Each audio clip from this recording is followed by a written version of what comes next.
जय श्री राधा कृष्ण। मकर संक्रांति आने वाली है, जिसे हम प्यार से संक्रांत भी कहते हैं। हमारे हिंदू धर्म में संक्रांत का बहुत ही बड़ा महत्व है। ये सिर्फ एक पर्व नहीं है, बल्कि ये पुण्य कमाने का, जीवन में सकारात्मकता लाने का और दान के माध्यम से दूसरों के जीवन में खुशी भरने का अवसर है। शास्त्रों में कहा गया है कि संक्रांत स्नान और दान का दिन है और इस दिन किया गया दान अनंत गुना फल देता है। आपने भी देखा होगा, अमीर हो या गरीब, हर कोई अपने सामर्थ्य के अनुसार संक्रांत के दिन कुछ ना कुछ दान जरूर करता है। कोई थोड़ा करता है और कोई ज्यादा करता है, लेकिन खाली हाथ कोई नहीं रहता, क्योंकि मन में एक भाव होता है कि आज जो भी देंगे वो सीधा पुण्य हमारे जीवन में वापस आएगा। हमारी मम्मी तो इसे कहती है इन्वेस्टमेंट। संक्रांत में किया गया दान एक इन्वेस्टमेंट होता है जो कल तुम्हारे पास कई गुना होकर लौटेगा। अब भक्तों, अक्सर लोगों के मन में सवाल आता है कि आखिर संक्रांत में 14 चीजों का दान ही क्यों किया जाता है, 13 या 15 क्यों नहीं, 14 का क्या मतलब है? तो इसका उत्तर हमारे धर्म और ज्योतिष शास्त्र दोनों से जुड़ा हुआ है। देखिए, मकर संक्रांति के दिन सूर्य देव मकर राशि में प्रवेश करते हैं। सूर्य देव को 12 राशियों का स्वामी माना गया है और मकर संक्रांति से सूर्य की उत्तरायण यात्रा शुरू हो जाती है। हमारे शास्त्रों में 14 लोकों का वर्णन मिलता है, 7 ऊर्ध्व लोक और 7 अधोलोक। माना जाता है जब हम 14 की संख्या में दान करते हैं तो उसका प्रभाव इन 14 लोकों तक जाता है और हमारे पूर्वजों, वर्तमान और आने वाली पीढ़ियों तक उसका पुण्य फल पहुंचता है। इसीलिए संक्रांत पर 14 चीजों का दान करना सबसे ज्यादा शुभ और फलदायी माना गया है। यह संख्या पूर्णता का प्रतीक मानी जाती है। 13 अधूरापन दर्शाता है और 15 अति हो जाती है, और अति किसी भी चीज की बुरी होती है, लेकिन 14 संतुलन और समर्पण का प्रतीक है। इसीलिए संक्रांत पर जो भी दान किया जाता है, अगर 14 की संख्या में किया जाए तो उसका पुण्य कई गुना बढ़ जाता है। अब बात करते हैं कि संक्रांत पर 14 की संख्या में हम क्या क्या चीजों का दान कर सकते हैं। देखिए, जब भी आप पहली बार संक्रांत पर दान की शुरुआत करें तो नारियल से ही शुरू किया जाता है। बहुत ही शुभ माना जाता है। जब भी नई बहू घर पे आती है और पहली बार संक्रांत का उसका सामान, उसका दान निकलवाया जाता है, तो नारियल से ही शुरुआत की जाती है। नारियल को श्रीफल कहा गया है, यानी भगवान को अर्पित किया जाने वाला फल। आप 14 नारियल दान कर सकते हैं। चाहे तो आप ताज़ा नारियल ले सकते हैं, और अगर वो ना मिले तो सूखा नारियल यानी गोला खोपरा भी ले सकते हैं, वो भी अच्छा होता है। इन दोनों में से किसी एक से ही आपको शुरुआत करना शुभ माना गया है। इसके बाद सुहाग का सामान बांटना भी बहुत अच्छा होता है। कहा जाता है सुहाग का दान करने से हमारे सुहाग में वृद्धि होती है और दाम्पत्य जीवन में सुख शांति बनी रहती है। आप 14 सुहाग पिटारी बना सकते हो और 14 सुहागन महिलाओं को दे सकते हो। अगर पिटारी बनाना संभव ना हो, क्योंकि 14 सुहाग पिटारी में तो बहुत सारा सामान होता है, तो आप अलग अलग सुहाग की चीजें भी दान कर सकते हैं। जैसे 14 चूड़ियां कर ली, 14 सिंदूरदानी कर ली, 14 बिंदी के पत्ते कर ली, 14 मेहंदी की कीप या मेहंदी के पैकेट कर ली। इस तरह भी कर सकते हैं। अपनी श्रद्धा और बजट के अनुसार जो भी संभव हो वो आप दान कर सकते हैं। इसके अलावा बर्तन का दान करना भी संक्रांत में बहुत शुभ माना गया है। आप 14 स्टील के लोटे, 14 ग्लास, कटोरी या थाली का दान कर सकते हो, या चाहो तो मोहन भोग के अंदर आप प्लेट, चम्मच, कटोरी और ग्लास इसका सेट बना के दान कर सकते हो। अगर आप चाहो तो तांबे या पीतल के बर्तन का भी दान कर सकते हो। पूरी तरह डिपेंड करता है आपका बजट करता है। तांबे और पीतल को पूजा में भी बहुत उपयोगी होता है। ठाकुर जी की लुटिया ला के उसका दान कर सकते हो, ताकि हर कोई अपने मंदिर में रखे, है ना।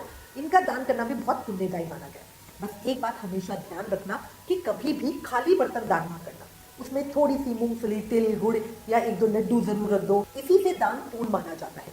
साथ ही कुछ पैसे भी जरूर रखिए, चाहे 1 रुपया रख दो, 11 रख दो, 21-51, है ना। 14 जगह 14 चीजें और 14 सामान के साथ। तो अगर मान लो आपने प्लेट का दान कर रहे हो तो उसके अंदर आपको कुछ मूंगफली, रेवड़ी वगैरह कुछ चीज रखनी है, और साथ ही पैसे, चाहे 1 रुपया रखो, बट कुछ ना कुछ पैसे जरूर रखो। इसके अलावा आप 14 दीपक का दान कर सकते हो। चाहे पीतल के दीपे ले लो या तांबे के ले लो, इनका दान कर सकते हो। 14 लंच बॉक्स का दान करना भी बहुत अच्छा होता है बच्चों के लिए। लंच बॉक्स के अंदर आप कोई खाने की चीज रख सकते हो। मकर संक्रांति में सर्दियां होती है, इसी से गर्म कपड़ों का दान भी बहुत पुण्य देने वाला होता है। आप 14 कंबल का दान कर सकते हो, जिससे किसी गरीब को सर्दी से राहत मिले। इसके अलावा आप 14 शॉल, 14 स्वेटर, जर्सी, बच्चों के ऊनी कपड़े या ऊनी टोपे, कैप वगैरह, इनका दान कर सकते हो। जुराबों का दान कर सकते हो, बहुत अच्छा होता है। सर्दी से बचाने वाली ये सभी चीजें बड़ी फलकारी होती है। गर्म पानी की कैटल दान कर सकते हो। अगर आप चाहो तो 14 बेडशीट, 14 तौलिए, 14 साड़ियाँ, 14 सूट, 14 दुपट्टे, 14 कुर्ता पजामा, 14 पैंट शर्ट के जोड़े, मतलब दान की कोई लिमिट नहीं है। सब चीज़ें डिपेंड करती है आपके बजट पे, आप किन किन। अगर आप देखोगे तो सस्ती से सस्ती भी बहुत चीज़ें और महंगी से महंगी भी बहुत है। अच्छा, इसके साथ ही आप पूजा के आसन का दान कर सकते हो, मंदिर में स्टूल दे सकते हो, क्योंकि आजकल लोगों को जमीन पे बैठने में प्रॉब्लम होती है, तो स्टूल का दान कर सकते हो, वो भी बड़े अच्छे होते हैं। लड्डू गोपाल जी की ऊनी या फैंसी पोशाक का दान कर सकते हो। आप अपने आसपास देख लीजिए, जिन जिन्होंने भी ठाकुर जी की सेवा ले रखी है, उनके ठाकुर जी का नंबर आप देख लीजिए, किस व्यक्ति के पास कितने नंबर के ठाकुर जी की सेवा है, और उसी के हिसाब से आप 14 ड्रेसें ला के अलग अलग जनों को दान कर सकते हो। मंदिरों में तो ठाकुर जी की सेवा होती है, मंदिर में दान कर सकते हो। इसके अलावा पूजा के आले में रखने वाली, पूजा मंदिर, घर का जो मंदिर होता है उसमें रखने वाली छोटी सी लुटिया हो गई, है ना, छोटी चौकी हो गई, कलावे हो गए। इसके अलावा पानी की बोतल हो गई, गर्म पानी की बोतल बहुत उपयोगी होती है, उसका आप दान कर सकते हो। डिब्बी का, टिफिन का दान कर सकते हो। बैग का, थैलों का दान कर सकते हो, ताकि लोग सामान लेके जाने में उसका उपयोग कर सके। पुस्तकों का दान कर सकते हो, ताकि लोग आपकी वजह से अच्छी रीडिंग करें। शास्त्रों में कहा गया है कि चप्पल, छतरी और टॉर्च का दान तो विशेष रूप से पुण्यदायी होता है। देखो, चप्पल जीवन को आगे बढ़ाने में मदद करती है, टॉर्च रास्ता दिखाती है, और छतरी विपरीत परिस्थितियों से बचाती है। और यही सब चीजें हमारे जीवन में भी होती है। अगर आपने छतरी का दान कर रखा है और कोई विपरीत परिस्थिति, हमारे जैसे बारिश होती है, एकदम ही हमारे ऊपर छाता आ जाता है, तो हमें शेल्टर मिल जाता है, हमें हमारा बचाव हो जाता है। इसी तरह जब हम परेशानी में होगा ना, तो परेशानियों से भी हमारा बचाव हो जाएगा। कोशिश करें संक्रांत पे 14 जोड़ी चप्पल, 14 टॉर्च और 14 छतरियां जरूर का दान करें किसी ना किसी साल में। अगर छतरी दान करें तो उसमें काली छतरी जरूर रखें, इसे विशेष शुभ माना जाता है। चटाई का दान कर सकते हैं। जीवन में एक बार तो जरूर ही चप्पल, टॉर्च और छतरी का दान करें। इसके अलावा आप चाय बनाने का सामान, जिसमें चाय बनाने का बर्तन, चीनी, चाय पत्ती, दूध की थैली और एक पैकेट बिस्कुट का, इसका पूरा पैकेट बना के वो दे सकते हैं। देखो, इसके पीछे भाव क्या होता है, सोचो, आप कहीं भयंकर सर्दी में फंसे हुए हो और तभी ये चाय बनाने का सामान आपको मिल जाए, तो आपको कितनी राहत मिलेगी, है ना। पानी गर्म करने की केटल आपको मिल जाए, कितनी राहत मिलेगी।